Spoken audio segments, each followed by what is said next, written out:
Pending లో ఉన్న ధాన్యం బకాయిలను విడుదల చేయాలని కేంద్రానికి విజ్ఞప్తి చేశారు సీఎం రేవంత్ రెడ్డి. సోలార్ విద్యుత్ కు సబ్సిడీ ఇవ్వాలని కోరారు. రాష్ట్రంలో ఈకో, మెడికల్, టెంపుల్ టూరిజాన్ని ప్రోత్సహిస్తున్నామన్నారు మంత్రులు. పర్యాటకుల్ని ఆకర్షించేలా టైగర్ రిజర్వ్ ఫారెస్ట్ ప్రాంతాలను అభివృద్ధి చేస్తున్నామని చెప్పారు. డ్యూటీ టైంలో డాక్టర్లు, మెడికల్ సిబ్బంది అందుబాటులో లేకుంటే కఠిన చర్యలు తీసుకుంటామని వార్నింగ్ ఇచ్చారు.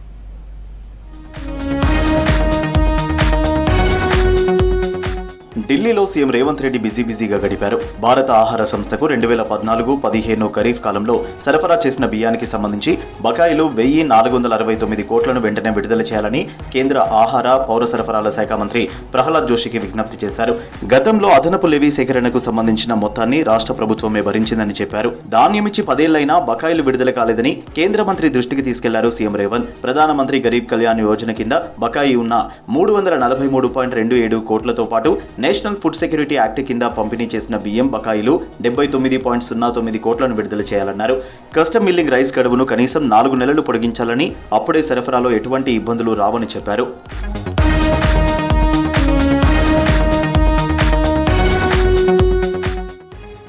తెలంగాణకు పీఎం కుసుమ్ కింద గతంలో ఇచ్చిన 4000 మెగావాట్ల సోలార్ విద్యుత్ ఉత్పత్తికి అనుమతులు పునరుద్ధరించాలని ప్రహ్లాద్ జోషికి విజ్ఞప్తి చేశారు రేవంత్ రెడ్డి.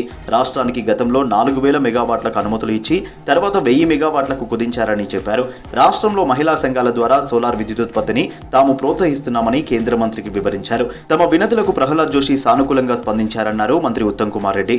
పీఎం కుసుమ్ స్కీమ్ కింద ఏదైతే మరి ముఖ్యమంత్రి రేవంత్ రెడ్డి గారు, ఉప ముఖ్యమంత్రి భట్టి గారి నాయకత్వంలో ఈ సోలార్ ప్రాజెక్ట్స్ మహిళా సంఘాలకు కూడా తెలంగాణలో ఏర్పాటు చేస్తున్నాము. దాని కింద 4000 మెగావాట్ల సబ్సిడీ కేంద్ర ప్రభుత్వం నుంచి కోరడం జరిగింది. అన్ని విషయాల్లో కేంద్ర మంత్రి ప్రహ్లాద్ జోషి గారు సానుకూలంగా స్పందించారు. సమ్మక్క సారలమ్మ జాతర, గోదావరి పుష్కరాలు ప్రతిష్టాత్మకంగా నిర్వహించేలా అధికారులు ప్రణాళిక రూపొందించాలన్నారు డిప్యూటీ సీఎం బట్టి విక్రమార్క. మంత్రి కొండా సురేఖ శాశ్వత ప్రాతిపదికన పనులు చేపట్టాలని ఆదేశించారు. సెక్రటేరియట్లో ప్రీ బడ్జెట్ సమావేశంలో భాగంగా ఎండోమెంట్, అటవీ శాఖలతో సమావేశం నిర్వహించారు బట్టి. హైదరాబాద్తో పాటు పరిసరాల్లో ఉన్న 59 అర్బన్ పార్కులను అభివృద్ధి చేయాలని ఆదేశించారు. పర్యాటకులను ఆకర్షించేలా టైగర్ రిజర్వ్ ఫారెస్ట్ ప్రాంతాల్లో ప్రత్యేక కార్యాచరణ సిద్ధం చేయాలన్నారు. పెద్ద ఎత్తున వన మహోత్సవం కార్యక్రమం నిర్వహించాలని, విద్యార్థులను భాగస్వాములను చేయాలని సూచించారు.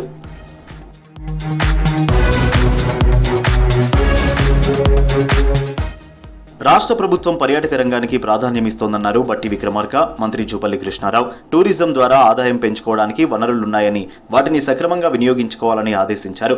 సెక్రటేరియట్లో టూరిజం, ఎక్సైజ్ శాఖల అధికారులతో ప్రీ బడ్జెట్ సమావేశం నిర్వహించారు బట్టి. ప్రభుత్వం తీసుకురాబోతున్న కొత్త టూరిజం పాలసీకి అనుగుణంగా బడ్జెట్ ప్రతిపాదనలు పంపాలన్నారు. ఎకో, మెడికల్, టెంపుల్ టూరిజాన్ని ప్రోత్సహించడంపై దృష్టి పెట్టాలని ఆదేశించారు. డాక్టర్లు, ఆర్ఎంఓలు, ప్రొఫెసర్లు డ్యూటీ సమయంలో అందుబాటులో లేకుంటే కఠిన చర్యలు తీసుకుంటామని హెచ్చరించారు వైద్య శాఖ మంత్రి దామోదర రాజనరసింహ. హైదరాబాద్ గాంధీ హాస్పిటల్లో ఆయన ఆకస్మికంగా తనిఖీలు నిర్వహించారు. డాక్టర్ల అటెండెన్స్ షీటు పరిశీలించారు. ముందస్తు సమాచారం లేకుండా డ్యూటీకి గైర్హాజరైన డాక్టర్లపై చర్యలు తీసుకోవాలని ఉన్నతాధికారులను ఆదేశించారు. OP, IP, MCH, IVF scanning వార్డులను పరిశీలించారు దామోదర. ఐవీఎఫ్ సేవల్లో జాప్యంపై అసంతృప్తి వ్యక్తం చేశారు దామోదర. ప్రధానంగా 4 అంశాలు. ఒకటి హెచ్ఆర్, అటెండెన్సు, ఆ తర్వాత drugs, infrastructure, facilities, equipment, testing. ఇక్కడ కూడా మా ప్రజలకు, ప్రభుత్వాన్ని నమ్ముకుని, హాస్పిటల్ నమ్ముకుని వచ్చి పేద ప్రజలకు ఇబ్బంది కలగలేదు. ఈరోజు కూడా నేను గమనించాను, కొద్దిగా యాబ్సెంటిజం ఉన్నది. దానిపైన ప్రభుత్వం ఖచ్చితంగా సీవియర్గా స్పందిస్తుంది. రాష్ట్రంలోని మహిళా సంఘాలకు ఆర్టీసీ అద్దె బస్సులను కేటాయించింది సర్కార్. మొదటి విడతలో 150 మండల సంఘాలకు ఆర్టీసీ బస్సులను అలాట్ చేస్తూ ఉత్తర్వులు ఇచ్చింది.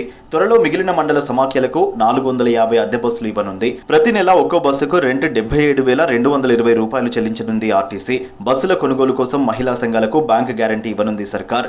దేశంలోనే తొలిసారిగా మహిళా సంఘాల ద్వారా ఆర్టీసీ బస్సులను నిర్వహిస్తుంది. ఈ నెల 6న రాష్ట్ర కేబినెట్ సమావేశం జరగనుంది. హైదరాబాద్ సెక్రటేరియట్లో మధ్యాహ్నం 2 గంటలకు సీఎం రేవంత్ రెడ్డి అధ్యక్షతన జరిగే సమావేశంలో బీసీ రిజర్వేషన్లు, ఎస్సీ వర్గీకరణపై మంత్రులు చర్చించనున్నారు. బడ్జెట్ సమావేశాలపై డిస్కస్ చేయనున్నట్టు సమాచారం.